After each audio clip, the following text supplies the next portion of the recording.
स्वागत है आपका ITD न्यूज में। मैं हूं मुजीबुर रहमान अफजलपुर। 4 साल बच्ची के साथ ज्यादती और कत्ल के खिलाफ जबरदस्त एहतजाज, मुजरिम को फांसी देने का मुतालिबा। विजयपुर में पीर के रोज मुस्लिम तंजीमों की जानिब से बड़े पैमाने पर एहतजाज किया गया।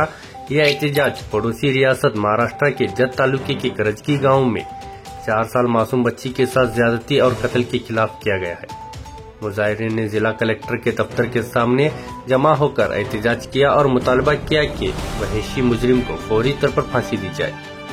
एहतजाज करने वाले अफराद ने इस वाक़े की शदीद मजम्मत करते हुए कहा कि ऐसे दरिंदे सिफत अफराद के लिए किसी किस्म की नरमी नहीं बरतनी चाहिए। मुजाहिरीन ने हुकूमत और अदलिया से अपील की है कि वो ऐसे संगीन जराइम के खिलाफ सख्त कार्रवाई करके ताकि मुस्तकबिल में इस तरह की घिनौने वाक़ियात को रोकथाम हो सके।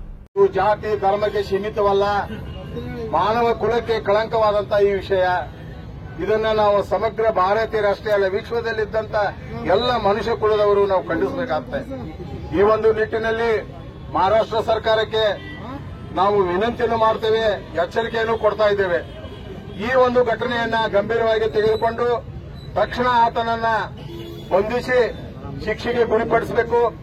ಶಿಕ್ಷೆಯಲ್ಲಿ ಅವನಿಗೆ ಸಣ್ಣ ಪುಟ್ಟ ಶಿಕ್ಷೆ ಅಲ್ಲ, ಇಂಥ ಬಾಲಿಕೆ ಮೇಲೆ ಆದಂತ ಈ ಕೃತ್ಯ ಬಹಳ ಹೇಯ ಕೃತ್ಯ. ಅವನನ್ನ ಕಾನೂನು ಅಡಿಯಲ್ಲಿ ಇವತ್ತು ಗಲ್ಲು ಶಿಕ್ಷೆ ಅನಿವಾರ್ಯವಾಗಿ ಅದನ್ನು ಸಹಿತ ಉಪಯೋಗಿಸುವಂತ ಕಾನೂನು ಮನಸ್ಸು ಮಾಡಬೇಕಂತ ಹೇಳ್ತಾ ಇದ್ದೇವೆ. ಇವತ್ತು ನಾವು ಕೇವಲ ಇಷ್ಟೇ ಆ ಸಮಾಜದವರು ಕೂಡ ಅಂತ ಹೇಳಿಕೆಂದ ಭಾವಿಸದೆ ನಾವೆಲ್ಲ ಈ ದೇಶದಲ್ಲಿದ್ದಂತ ಎಲ್ಲ ವರ್ಗದವರು, ನಾನು ಕರ್ನಾಟಕ ರಾಜ್ಯ ದಲಿತ ಸಮನ್ವಯ ಸಮಿತಿಯ ರಾಜ್ಯಾಧ್ಯಕ್ಷ, ಎಲ್ಲ ನನ್ನ ದಲಿತ ಸಮುದಾಯದವರು ಈ ಒಂದು ಹೋರಾಟಕ್ಕೆ, ಈ ಒಂದು ನ್ಯಾಯ ಸಿಗುವವರೆಗೆ ನಾವು ಹೋರಾಟ ಮಾಡಲಿಕ್ಕೆ ತಮ್ಮ ಜೊತೆ ಇರ್ತೇವೆ. ಯಾವುದಕ್ಕೂ ತಾವು ಎದೆಗುಂದಬೇಡಿ.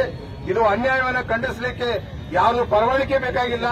ನಾವು ಸ್ವತಃ ನ್ಯಾಯ ಸಿಗುವವರೆಗೆ ಹೋರಾಟ ಮಾಡೋಣ, ಧರಣಿ ಸತ್ಯಾಗ್ರಹ ಮಾಡೋಣ, ಮಹಾರಾಷ್ಟ್ರಕ್ಕೆ ಎಚ್ಚರಿಕೆ ಕೊಡೋಣ. ಸಂದರ್ಭ ಬಂದರೆ ಮಹಾರಾಷ್ಟ್ರಕ್ಕೆ ಹೋಗ್ಲಿಕ್ಕೆ ನಾವೆಲ್ಲ ಸಿದ್ಧವಾಗೋಣ ಅಂತ ಹೇಳಿ ನನ್ನ ಮಾತು ಮುಗಿಸ್ತೇನೆ. ಜೈ ಭೀಮ್, ಜೈ ಭಾರತ್.